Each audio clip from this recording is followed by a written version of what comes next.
Welcome to the Spiritual Gifts Podcast. In the first podcast, we learned McSwain's life changed after reading Jesus' words found in Matthew 16:25. For whoever wants to save their life will lose it, but whoever loses their life for me will find it. In this episode, we continue with Jay's observations of the hindrances church leaders and parishioners face. These hindrances interfere with one's ability to ultimately realize the life God gives one in the church and community. He shares about the uselessness of spiritual gift assessments and casts his vision for the church. Here is part 2 of the conversation with Jay McSwain. My church doesn't require this, but churches like Brentwood Baptist, by the way, through the years, they've made you go through place to join the church. And again, they've taken 9,000 people through place. So our church doesn't make you go through place to join. But but there are some, we have other churches too, that's a whole nother conversation about should you require someone to go through it for membership. That we could probably write a book on that. But I would say churches like Brentwood that require and spiritual gifts are a part of that process are at a high percentage. We've taken about half of our membership through the process of those. We have about 7,200 members, and so about half of them have been through it. One of the most read and circulated things I've ever done in my next month will be 27 years for me. I'll finish year 27 next month. One of the most read and circulated things I've ever written is an article that I wrote years ago, and it is called The Uselessness of Spiritual Gift Assessments. Here's how I start the article. And I do believe what I'm about to tell you. I believe that spiritual gift assessments have done more harm, have disillusioned, have discouraged, have hindered far, far, far more people than they've ever come close to helping. And by the way, I've written one of the most widely used probably in the country. How about that for a good salesperson? Watch this. I do believe that they have their place, no pun intended, with our ministry called place, but their place is not the Alpha and the Omega. Too many, and I watch this. You see it, you live in the same thing. How many churches? You asked me what the hindrance was. They put up on their they put up on their website, take this free spiritual gift assessment. And that is the Alpha, that's the Omega. That is the process. They check the box and they feel good about it. And people get discouraged, and there's something more. In our teaching, we teach, thank you, Dr. Peter Wagner again. I'm very aware that Dr. Wagner went down some different roads later in life and things he has, but you can't get away that man was one of the forerunners for helping people discover gifts. And I pretty much have taken from him the 8 principles to discovering your gifts, biblical.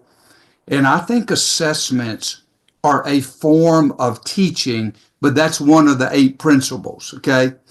And I believe that you have to believe what the Bible says. You have one.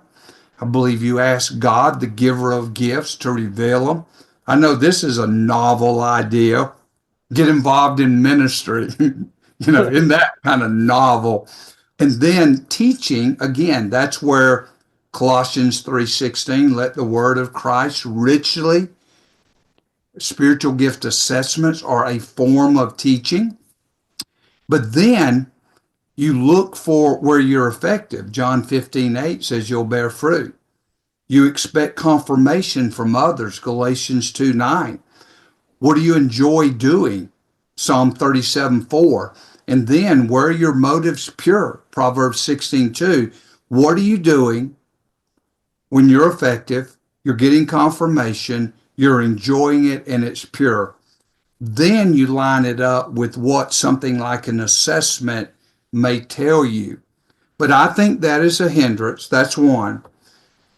I know that I may not be loved in some circles when I say this, but I watch too many churches that everything is based upon how many people are sitting in the seats and is the money coming in.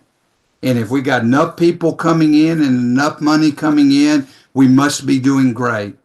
And too many, it's just to fill the slots of what they need to make people go into the big room and not a burning desire. I love when I looked on your website, First Corinthians. If I had to say what is Barry Carroll's ministry based upon, I would say First Corinthians 12:1. If I got that right on the site, do not be uninformed. And there are not enough people that it burdens them. That this is what gifts are one of the primary ways that God wants to help people impact the world and leverage how He's created them. And I think it's a hindrance when it doesn't bother you that you're not out there trying to help every single person discover what those gifts are so they can leverage all that God gave them to make the greatest impact. So when I first went to the church in Oklahoma City in 1998, I just wanted to find out what our people knew about spiritual gifts. I wanted to do a survey. And I started going into all of our small groups because we had about, if we had a certain number in the worship center, we had about that same number in Bible study.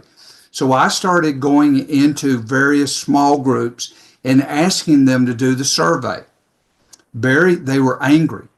They did not want to do. And I just wanted to know so that we would have a baseline of starting. They didn't want to do it. And I started asking why. And here's what I heard. They said months earlier, before I moved there and went on staff at the church, that the pastor had done a series on spiritual gifts. He had even given a spiritual gift assessment. And it even made the inclination that you take this assessment and we will help you figure out where to serve in the church. Well, I went to my assistant and I said, do you remember when the sermon series was on gifts before I got here several months ago? She goes, oh, yes. I said, people have told me that they took a spiritual gift assessment. She goes, oh, yes. She gets all excited. And I said, what y'all do with the results? And she gets really, I still got them. She turns around. There was a closet behind her desk. She went and gets them in a box, and there's hundreds of them in there, and they're in this box. And by this time, I'm kind of catching on to something. I said, are they in the same order that you picked them up? Uh-huh. I said, so nothing's been done, correct? She goes, no. That's why people were mad. Churches make these, I'll say promises that you take this and we'll help you. And they don't do anything, but they check the box. And again, that's one of my high horses is that I think that is so detrimental, and I'll use your word, a hindrance, when all you do is tell people to go take it and you don't help them know what to do with it, or you don't provide them the on-ramp of what to do with it. Part of my vision is I would really love for some major, and I'll use this word, people that have wide audiences, even if they develop their own instrument to get into the space that you and I live in, because I do believe that 1 + 1 can equal 5. If more people would start collaborating, even like you're reaching out to people like me, to people like Bruce and Don Cousins, people like that, and more people that are living in the space would get together, that we could be bigger than we are separately, even if we have our own instrument. Because some people will look at one instrument and say, I like that. Somebody will build a relationship to work alongside churches like I've done, the same way that Bruce has. So part of my vision is for spiritual gifts to get more traction with some major entities, major churches, churches that are more churches that people look to. But part of that is hard, and I'm going to tell you why. I'm not going to name the church, but it's one of the largest churches in the country, and they have used us in some of their hiring. And this is a church that has hundreds of employees and employees that work there. And one of the guys that worked with me, they have tried to hire him 3 times to oversee their discipleship. And again, they have tens of thousands of people that come to their multiple campuses.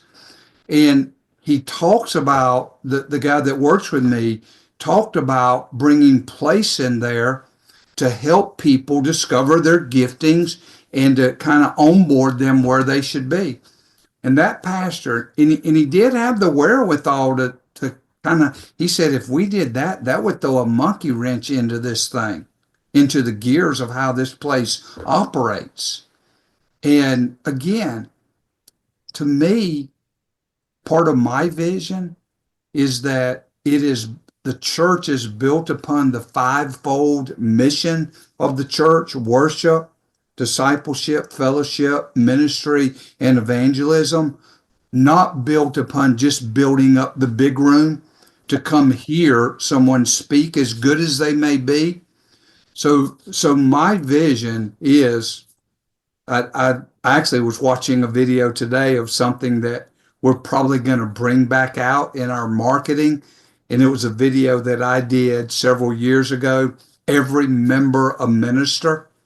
That's my vision, is that every member would be a minister, and that the church would have an intentional process to come alongside every person individually and help them discover what their gifts are, and then empower them to go use those gifts within that body, but also where they live, work, where they play and they do life.